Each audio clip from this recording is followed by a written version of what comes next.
Surgimiento del viejísimo cuento del tío, ¿no? Y de este caso puntual de la imputación de la Fiscalía de 33 a 5 personas que estafaban empresas haciéndose pasar por Salinas y Ferrés. Mira.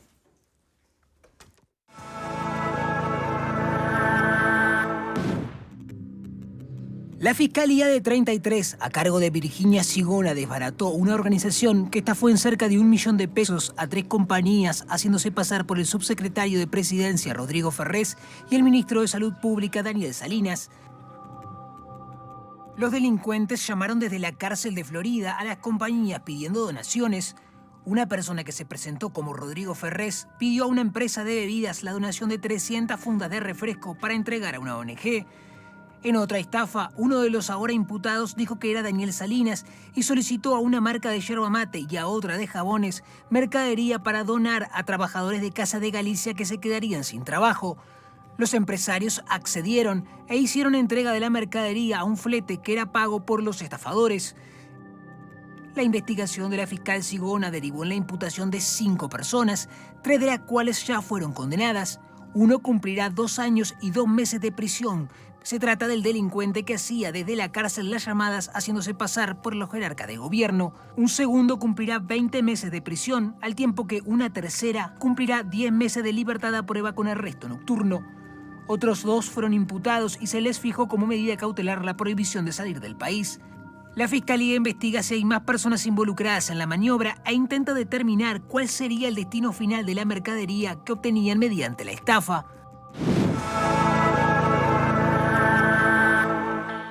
Bien, vos decís que cualquier persona, si a vos te llaman, te dicen que te llama el ministro Salinas, por ahí sospechás, ¿no? A mí, pero a un empresario, comunicándose con el departamento que corresponda, yo qué sé.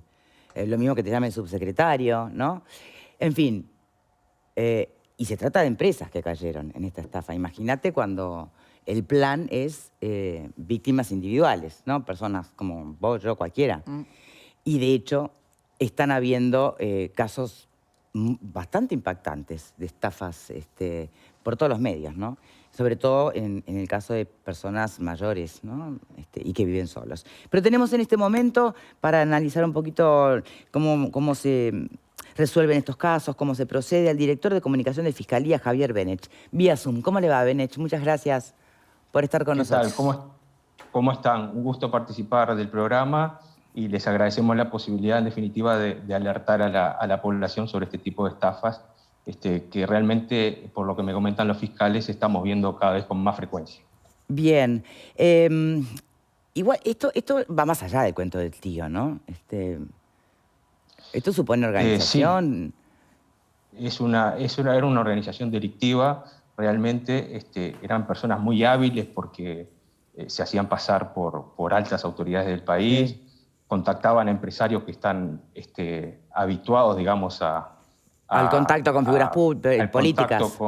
Sí, o con, digamos, a la compra-venta de artículos. Manejaban un léxico muy particular. O sea, son personas realmente muy hábiles. Fíjese que en este caso, que ustedes mencionaron en el tape que recién vimos, manejan incluso información de actualidad que para la gente es sensible. Por ejemplo, una de las compras decían que el destino era para los funcionarios de Casa de Galicia, claro, que están pasando por una situación particular. Eso también sensibiliza de alguna forma a las personas. Son realmente muy hábiles y bueno, por eso creo que el llamado en este caso para los empresarios, pero para la población en general, a estar particularmente alertas porque este tipo de estafas han ido en aumento, sobre todo con la pandemia. Estafas a través de Internet, porque la gente ha tenido que estar en su casa, usando los medios tecnológicos. Entonces, francamente, se ha visto un aumento significativo de las estafas de este tipo. Bien, ¿y el delito o la tipificación es estafa o es asociación para delinquir? ¿Cómo se califican? Bueno, en este caso, por lo que me transmitió la fiscal Sigona, que es la fiscal que intervino, la fiscal de 33 de primer turno, se formalizó la investigación por asociación para delinquir y estafa. ¿Sí? Se formalizó con respecto a 5 personas, 3 de ellas ya tienen condena por un proceso abreviado y las otras 2 se impusieron alguna serie de medidas limitativas a la espera de lo que será eventualmente un juicio oral. Bien. ¿Y cuánto tiempo pasarían digamos, dependiendo de los delitos que se terminen tipificando, ¿no? Pero son Sí, delitos que tienen alguna posibilidad de no ser sometidos a juicio, a proceso. En este caso, de acuerdo con la información que me dio la fiscal, la condena, por ejemplo, una de las condenas es de 2 años y 2 meses de penitenciaría, otra asciende a 20 meses de prisión. Son en ese entorno las condenas. ¿La investigación sigue? La investigación continúa abierta, así que por eso tampoco puedo Claro. brindar muchos detalles, porque en definitiva es necesario conocer, por ejemplo, qué destino tenía esta mercadería, si eventualmente se comercializó después, si hay más personas que están involucradas. Por eso, digamos, la investigación sigue abierta, Claro. no termina aquí, ¿verdad? Y no termina tal vez con estos indagados, imputados No, seguramente formalizados. van a tener novedades en el futuro. Si ustedes me permiten, me interesaría, porque ya les digo, en este caso estamos hablando de empresas que fueron estafadas, de empresarios, pero realmente es impresionante la cantidad de personas comunes que son Sí, estafadas todos los días. lo comentábamos justamente antes de Entonces, empezar. Y ni que hablar de personas sí, mayores, ¿no? También. bueno, exactamente. En ese caso estamos hablando de personas que son especialmente vulnerables. Sí.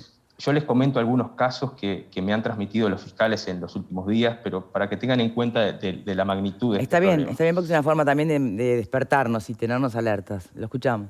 Exactamente. Por ejemplo, una investigación que está en curso también que me comentó una fiscal de flagrancia en este caso, unas personas llamaron a un domicilio, se hicieron pasar por personas que trabajaban en una empresa pública, le dijeron que tenían que ir a hacer determinado tipo de conexión.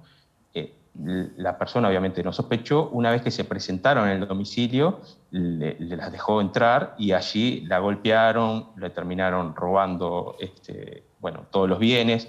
O sea que vemos que hay una sofisticación en la modalidad delictiva de alguna forma, porque hay un paso previo que es hacerse pasar por personas de determinada empresa pública, ir vestidas como bueno, hay un caso que se hicieron pasar por el propio vicepresidente de ANCAP.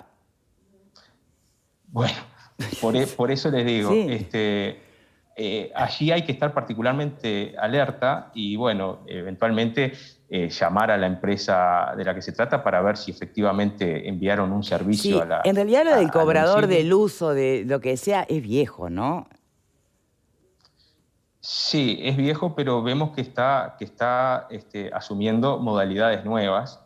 Ya le digo, en este caso, por ejemplo, hicieron una Uniforme, llamada todo. previa, después fueron vestidos como representantes de esa empresa. Después hubo un caso hace un tiempo también en el que abordaban a personas mayores de edad y les decían que eran funcionarios del Banco de Previsión Social, que les iban a tramitar una jubilación. Las personas las abordaban en la calle, estaban un poco sorprendidas, les permitían ingresar al domicilio, en ese caso las sedaban y también les terminaban robando todo. Es decir, las modalidades son muchísimas. Estamos hablando de personas que son muy hábiles, y en el caso de las personas mayores, lo conveniente es que los familiares traten de generar una red de contención de alguna forma, ¿verdad? Sí. Y además, supongo, perdón que lo interrumpa, pero supongo que el desarrollo tan imponente de lo que es la tecnología, que deja atrás a varias generaciones, ¿no? O corriendo a la de atrás, si mañana te llama alguien y te dice que, como fue un caso hace poco, que le sacaron $64.000 a un señor, eran los ahorros de su vida entera, porque iba a pasar algo con los bancos o con las monedas y que no sé qué, si vos estás por fuera o poco actualizado en cuestiones de tecnología y demás, por ahí crees, es mucho más fácil creer, ¿no? Más si no tenés a nadie en tu casa con quien cotejar la información. Sí, exactamente. Uno piensa, bueno, no voy a caer en este tipo de modalidad delictiva, pero tengan en cuenta que realmente son personas muy hábiles y si ustedes escuchan el relato, la forma en la que lo hacen, muchas veces bueno, si uno está en un momento de vulnerabilidad, puede eventualmente caer. Entonces, hay que estar alerta, particularmente en el caso de las compras por Internet. Bueno, esa es una modalidad delictiva que, como le decía, con la pandemia ha aumentado muchísimo. Ahí hay que tener, digamos, sin ser un experto en prevención, una serie de tips que son importantes. Fijarse la reputación del vendedor, que sea una persona que haya hecho ventas con anterioridad, contactar a a la empresa si se trata de una casa que venda determinados tipo de productos. Fijarse que el precio por el que se vende no sea, digamos, sea acorde al producto. Todos sabemos que un celular de alta gama sale en determinado rango de precios. Si vemos que está muy barato, por lo menos sospechemos, ¿verdad? Por allí va la cuestión. Y creo que es importante también señalar que al principio estos delincuentes comenzaron por los barrios costeros de Montevideo, que son los barrios en los que habitualmente se ubica la población de mayor poder adquisitivo, pero me han comentado los fiscales que se han registrado muchos reportes también en los últimos tiempos de barrios periféricos de la ciudad, o sea que están extendiendo sus redes a todas las zonas. Sí, sí, exacto. Bennett, los celulares en la cárcel son una complicación importante, significativa para estas organizaciones criminales de estafadores. Bueno, a ver, claramente es algo que les facilita el trabajo. Y bueno, es algo que llama la atención, como usted señala. Realmente no es una situación que competa a la Fiscalía, digamos, el control de las cárceles le compete al Ministerio del Interior. Por supuesto, pero también, como justamente ustedes tienen que investigar, supongo que, porque no, pueden decirme, no, mira, el celular termina siendo al final la trazabilidad más fácil con la organización o sus integrantes, no sé. Sí, a ver, justamente en este caso, por ejemplo, y en otros casos, el celular permitió avanzar en la investigación y lograr un resultado. Pero ya le digo, sobre el ingreso de los celulares a las cárceles y la forma en la que se controla, eso la verdad que no le podría dar una respuesta allí porque eso debería consultárselo al Ministerio del Interior. Bueno, muy bien. Le agradezco mucho por su tiempo, Bennett. En todo caso, ya que lo tengo en línea, vía Zoom, hemos escuchado tantos desafíos que tiene la Fiscalía por estos tiempos, faltas de recursos, excesos de expedientes. ¿Quiere decir algo al respecto? ¿Quiere hacer alguna reflexión sobre el tema? No, a ver, no me compete a mí hacer una reflexión sobre el tema. Lo que sí puedo señalar es que tanto el anterior fiscal de corte como el fiscal de corte actual han reclamado en las instancias presupuestales los recursos necesarios para la Fiscalía. No obstante, me consta, porque veo todos los días el trabajo de los fiscales y de las fiscales, que digamos, se rompen el alma con los recursos que hay para obtener los mayores resultados posibles y evitar que haya impunidad. Me consta porque lo veo todos los días. Obviamente, con mayor cantidad de recursos las cosas se podrían hacer mejor, pero eso no impide que los equipos fiscales realicen todos los días un trabajo muy importante para lograr obtener los mejores resultados posibles para la población, en definitiva, porque los fiscales son representantes de la población y se deben a la población. Muy bien, Javier Bennett, entonces, director de comunicación de Fiscalía, muchísimas gracias por su tiempo y gracias por esos tips, ¿no? De recordarnos de no ir tan regalados, digamos, porque siempre están los que, más que oportunistas, la piensan bien y se van profesionalizando en este tipo de mira, estafas, hay casos que son espantosos. Por eso le digo, son personas realmente muy hábiles. En los casos, por ejemplo, de personas que están desaparecidas, que muchos familiares en las redes sociales obviamente enseguida alertan a la población y si alguien vio a esta persona, dejan un número de teléfono. Ha habido casos en ¿Piden los que, plata por información falsa? Han llamado, por ejemplo, señalando que tenían a determinada persona secuestrada, exigiendo un rescate. Entonces, digamos, hay que tener en cuenta que no tienen ningún tipo de escrúpulos y juegan hasta con esa situación. Y cuando a uno lo agarran con la guardia baja, por decirlo de alguna forma, está dispuesto a hacer cualquier cosa. Entonces, hay que ser especialmente cuidadosos. Pensemos bueno, este caso es demasiado, este último ejemplo que dio es demasiado doloroso para repreguntar. Pero pensemos en otro que citamos en esta conversación, el del señor que le robaron todos los ahorros de su vida, ¿Está? Y supongamos que no hay reparación posible. Supongamos que esa plata desaparece, no sé qué, o lo que sea. A ese señor lo están matando. Lo dejaron sin ahorros, a esa edad donde ya no trabaja, está jubilado. Ya sabemos que lo destruyen. ¿Es la misma pena para el que hace una estafa de esta naturaleza que para el que estafa a una empresa con tapitas de bebidas? ¿O fundas de botella? No me acuerdo qué fue. Bueno, obviamente dentro de lo que es el marco legal, porque los fiscales obviamente se mueven dentro de determinado Sí, por marco supuesto, legal, sí. evalúan las circunstancias del caso. En este caso, si es una persona mayor que le robaron todos los ahorros de su vida, obviamente dentro del margen que da, digamos, las penas, los fiscales van a tener en cuenta las circunstancias particulares del caso. Obviamente eso... pero eso es el caso a caso y los equipos fiscales sé que lo tienen en cuenta. Bien, perfecto. Bueno, pero hay cintura como para poder contemplar el caso a caso, está bien. Sí, dentro del marco Bien. legal, obviamente. Sí, claro. Bueno, ¿algo más para agregar, Benech?